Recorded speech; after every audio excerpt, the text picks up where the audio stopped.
Bubble isn't as good as Ice Beam, I'd say, because Ice Beam in this game is super useful because of this game's tendency to have a million different flying types in it. So, you know, you got the type advantage and weakness, and because it works the same way as Bubble, where, you know, you snipe across.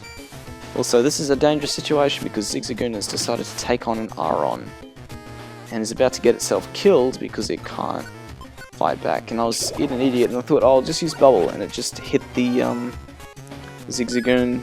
That Zigzagoon had an Oran Berry and threw it to the other Zigzagoon, and then Henry threw its Oran Berry and gave it to the one Zigzagoon, and it managed to take out the Aron. So that was crazy, unlucky / lucky. So yeah, try not to let any straggler Pokemon that you have with you fight, because they will do nothing to help.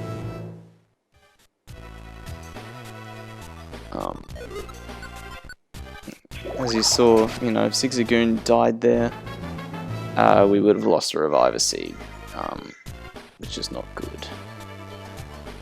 Actually, I'm not sure because if either you or your main partner Pokemon die, so if I died or Trico died and we didn't have any recovery items,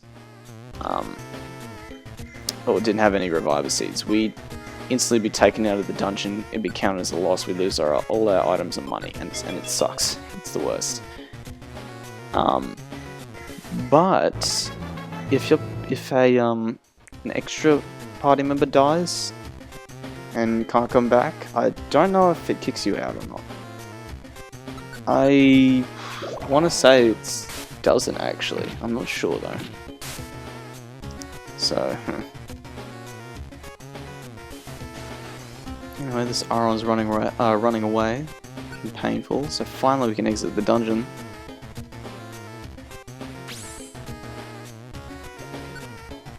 That can happen sometimes. It's these extra side missions where you just have a bunch of annoying things happening. That just make things take forever. So for example, there's one side mission I had to do where I had a Vileplume with me. There's there's missions where you have to reunite your client with whoever they're looking for, so I had to reunite Vileplume with whoever. Also, we got to bronze rank there. But Vileplume has aromatherapy, which, if it uses it, will get rid of all status conditions on your team members. So, that's fine, you know, normally that'd be good, except its AI just constantly wants to use aromatherapy. So every few steps it's going to stop and do the animation for aromatherapy, which just takes forever. And I had to deal with that for about 7 or 8 floors, which is annoying. And you can't, because it's a guest Pokemon, you can't change its behavior or its set moves, so there was nothing I could do. I just had to watch it use that over and over. Anyway, we have a bit of a confrontation here. So Caterpie, the one we saved earlier, has lost its friend Metapod. And Team Minis is being painful. What else is new? How about you give the reward to the team that brings back your chum first? But I don't have any money. Oh, you don't have to worry about that, my little friend. I'm sure you can persuade your parents to reward us with the interest afterwards. Oh yeah, you can even join our team. There's an offer you can't refuse. When you join us, Caterpie, we'll let you be a big wheel in Team Meanies. That's the deal, Henry. The first to rescue wins. Come on, move. Let's get this done already.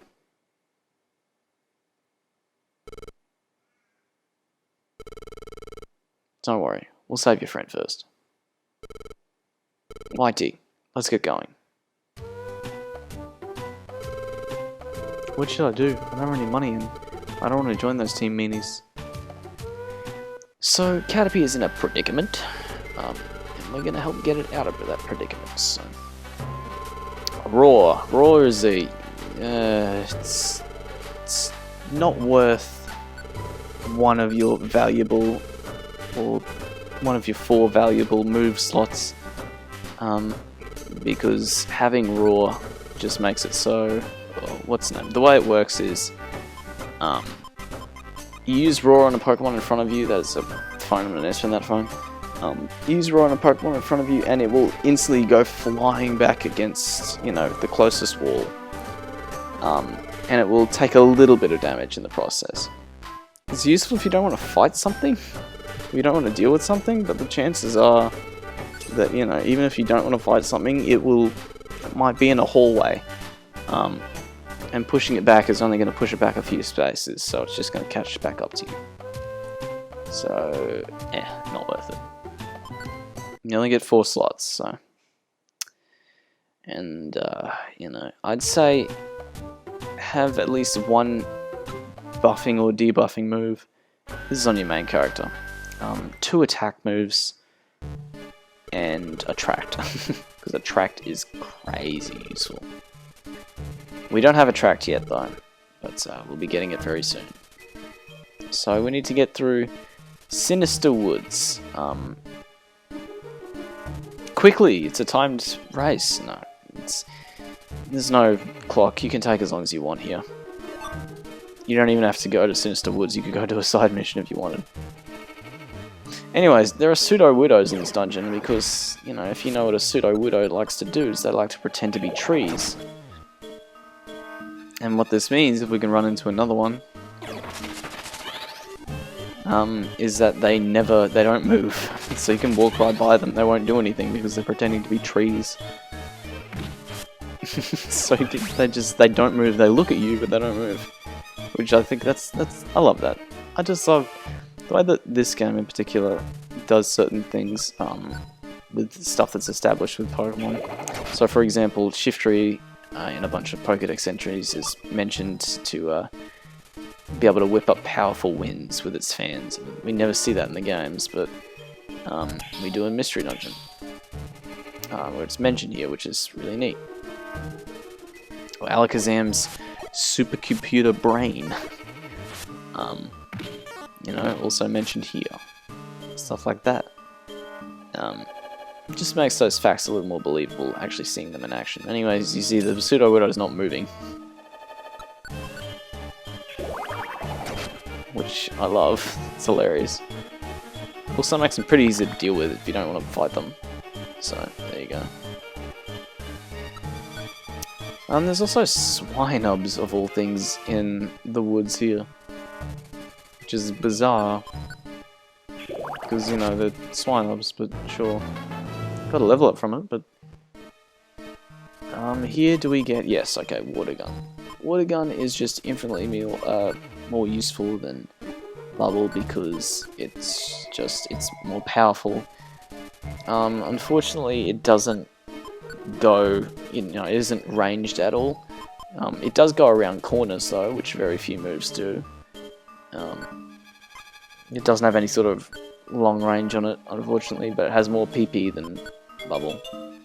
I did get rid of Tail Whip though, just for now. Because Henry has Leer, which lowers a target's defense, so having Tail Whip is kind of redundant. And I'm going to be buffing my own defense more than lowering an enemy's defense in a boss fight. Anyway, Sunfloras. Sunfloras give a lot of experience for this point of the game, so if I take one out...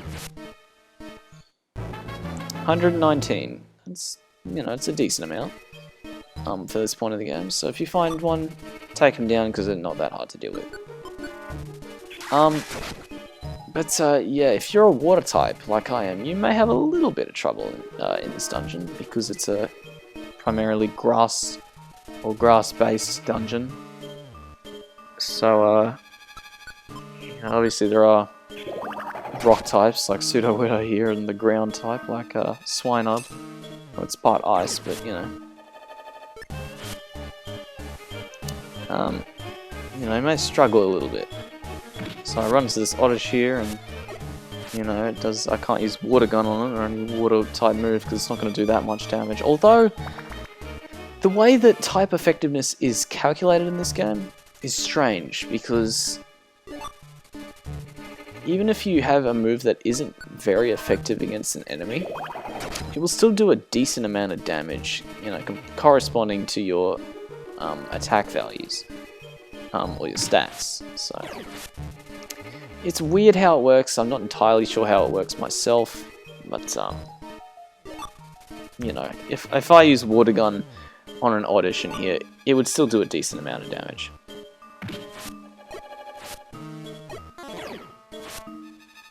Get rid of that sunflower and give me that sweet, sweet experience, or that sweet, sweet scent. So, and even then, it's sort of weird that, yeah, that audition should do a sizable amount of damage compared to what we usually see, but it's not too much. It's only 14 damage. Granted, that's not a small amount. It's also not too bad. We have 50 health. Granted though, Squirtle is more of a defensive Pokemon than anything else. Just by design. So I guess I'm just taking less damage than I thought I would be.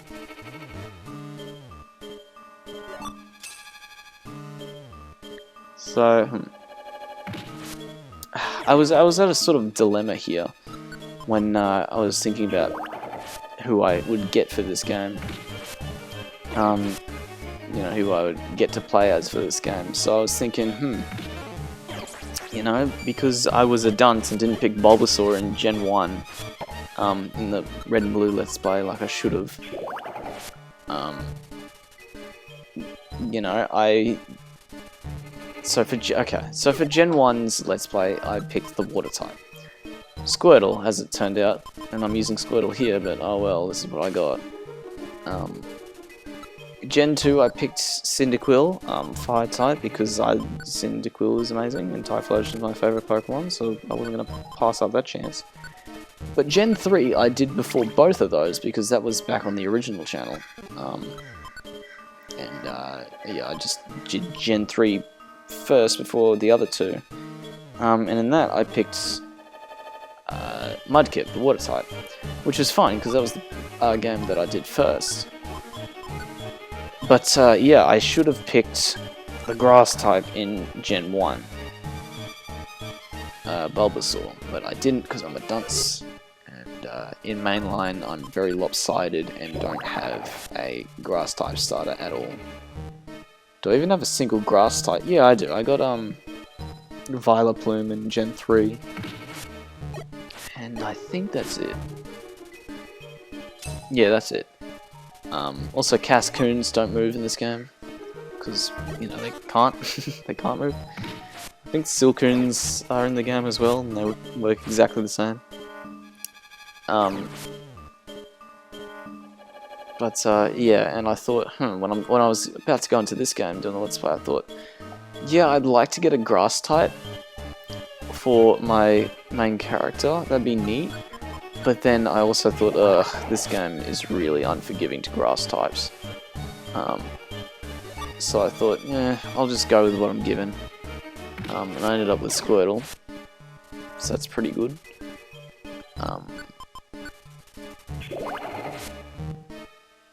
And I decided, you know what, my partner isn't going to be too much of a liability, so I'll go with a Grass type for my partner.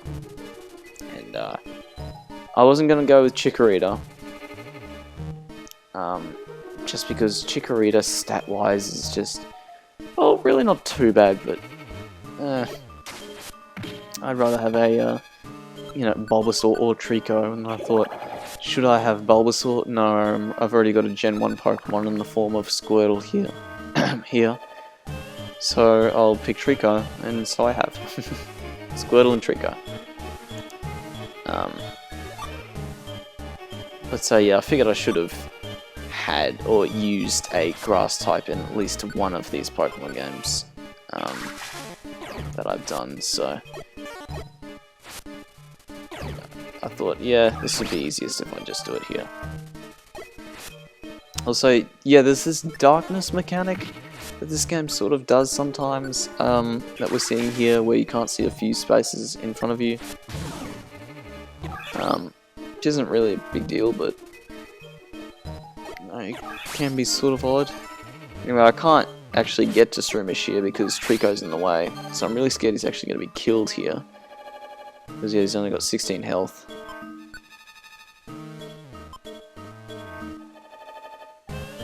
So I can't really do anything until Trico wakes up. And of course, he gets paralyzed, which means he can't move and I can't get him out of the way. So he may die here. He doesn't choose to capitalize. Luckily, the Shroomish keeps missing.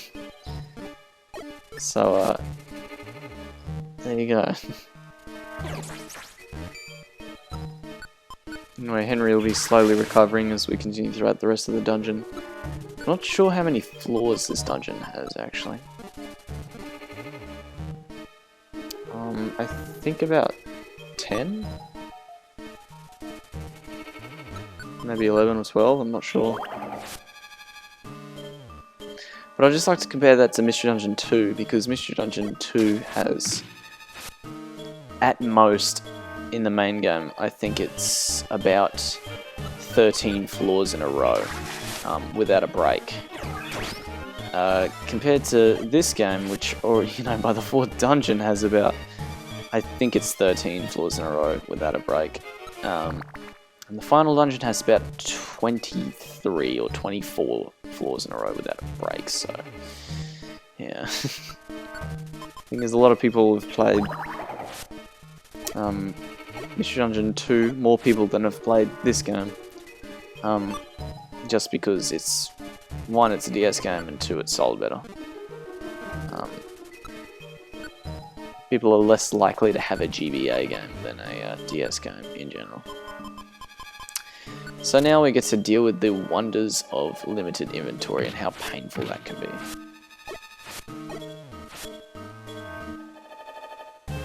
So Lionoons aren't exactly the easiest thing to deal with.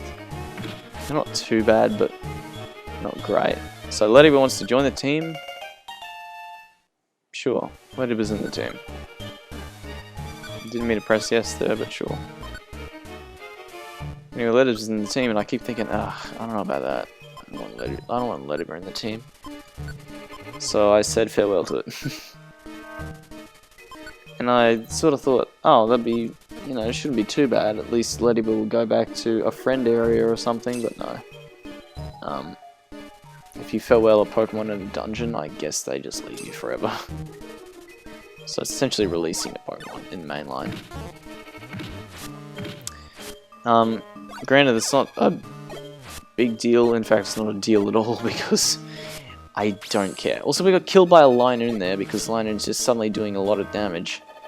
So yeah, we're out of Reviver Seed now. So that's not good.